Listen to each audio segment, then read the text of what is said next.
Hi hello welcome to my channel crazy thoughts with Renuka. ఈ రోజు నా ఛానల్లో మీకు ఒక మంచి హెల్దీ రెసిపీ చెప్పాలనుకున్నాను. పిల్లలకి పెద్దవాళ్ళకి అందరికీ బాగా యూజ్ అవుతుంది.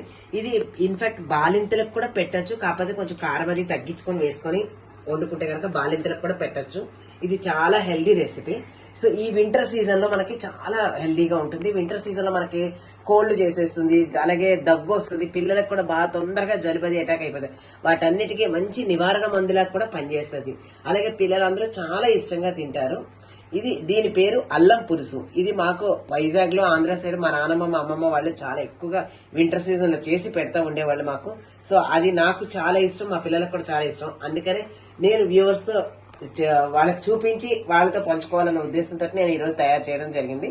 అది ఎలా చేసుకోవాలో చూపిస్తాను. దానికి కావాల్సిన ఒక 100 గ్రాముల అల్లం, అలాగే ఒక 15-20 గ్రాములు వెల్లుల్లిపాయలు, అలాగే ఒక 2 మీడియం సైజు ఉల్లిపాయలు, కారానికి సరిపడాగా పచ్చిమిరపకాయలు, అలాగే కొంచెం బెల్లం, చింతపండు, కరివేపాకు, ధనియాలు, జీలకర్ర, వాము, రుచికి సరిపడా ఉప్పు, పసుపు, కొద్దిగా పొడి కారం. ఇంతేనండి ఇంగ్రీడియంట్స్, ఇంకేం అవసరం లేదు.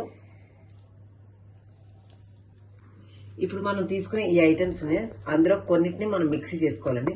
అల్లం కొంచెం రాయి ఉంటే రాయితో చితకొట్టుకోవచ్చు, ఒకవేళ లేదు అనుకుంటే చిన్న ముక్కలుగా కోసుకొని దాన్ని మిక్సీలో వేసుకోవాలండి.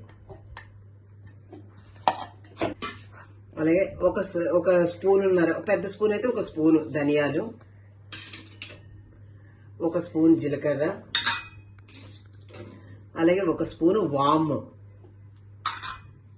వేసి అలాగే చింతపండు, ఒక నిమ్మకాయ సైజ్ అంత చింతపండు తీసుకున్నానండి. నేను కొంచెం పెద్ద నిమ్మకాయ సైజ్ అంత చింతపండు తీసుకున్నాను. ఈ చింతపండు కూడా ఇందులో ఒకసారి కడిగేసుకొని వేసేసుకోవాలి. ఇది మొత్తం మిక్సీ పట్టుకొని మెత్తగా రుబ్బుకోవాలండి. ఇవి అన్ని వేసుకున్నాం కదండి చింతపండు వరకు.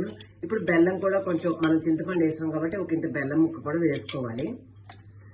అలాగే మనం రుచికి సరిపడాగా తీసుకున్న ఉప్పు, కారం, పసుపు కూడా ఇందులో వేసేసుకోవాలండి.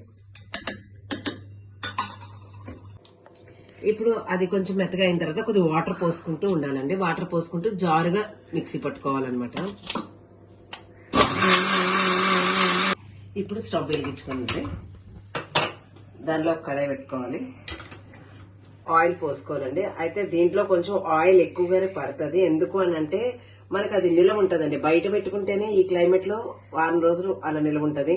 అదే ఫ్రిడ్జ్ లో పెట్టుకున్నాం అనుకోండి 15-20 రోజులు పైనే నిల్వ ఉంటుంది. దాదాపు 1 నెల వరకు నిల్వ ఉంటుంది చక్కగాను. సో ఆయిల్ అయితే 2 గరిటెలు వేసాను. ఇప్పుడు ఆయిల్ మరిగాక చూసుకొని కొంచెం ఆవాలండి, ఎక్కువ అవసరం లేదు. జస్ట్ ఇలా ఒక చిన్న స్పూన్ తోటి వేసుకుంటే సరిపోతుంది ఆవాలు. ఇప్పుడు కరివేపాకుని ఇలా గుండెలా కట్ చేసేసుకోవాలండి మనం తీసుకున్న కరివేపాకుని. ఎందుకంటే ఇందులో కలిసిపోతే పిల్లలు ఇష్టంగా తినేస్తారు. అదే ఆకులాకులుగా వేసామనుకోండి బయటకు తీసేస్తారు. అందుకని ఇలా ఫైన్ గా చాప్ చేసుకున్నాను.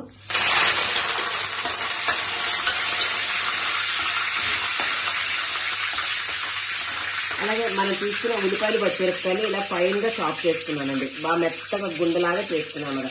అలాగే ముద్ద రుబ్బకూడదండి. ముద్ద రుబ్బకుండా ఇలా ఫైన్ గా చాప్ చేసుకోవాలి.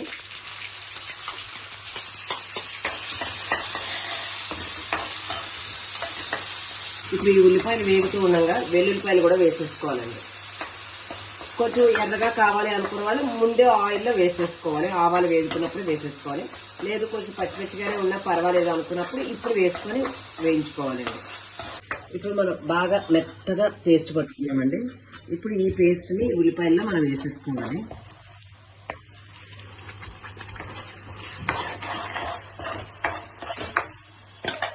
ఇది ఇంక ఇలాగా సిమ్ లో మెల్లగా అవనివ్వాలండి. హై ఫ్లేమ్ లో అస్సలు పెట్టద్దు. సిమ్ లోనే అలాగా కుక్ అవనిస్తే ఆయిల్ మొత్తం పైకి బాగా తేలిపోతుంది. మనం వేసిన ఆయిల్ మొత్తం పైకి తేలుతుంది బాగా ఫ్రై అయ్యి. సో అప్పుడు ఇది ఇంకా మనం డిష్ అవుట్ చేసుకొని వేడి అన్నంలో వేసుకొని తినచ్చు. ఇలా కలుపుకుంటూ ఉండాలండి. మధ్య మధ్యలో అలా కంటిన్యూస్ గా ఏం కలపవసరం లేదు. మధ్య మధ్యలో కలుపుకుంటూ ఉండాలి. కలుపుకొని మళ్ళీ కాసేపు మూత పెట్టుకున్నాము. చూసారు కదండి, డిష్ అవుట్ చేసేసుకున్నాము. దీన్ని ఇప్పుడు మనం వేడి అన్నంలో వేసుకొని తింటే చాలా కమ్మగా ఉంటుంది. పిల్లలు కూడా చాలా ఇష్టంగా తింటారు. జనరల్ గా అల్లం అనేటప్పటికి దీంట్లో వేసిన పిల్లలు ఇష్టంగా తినరు.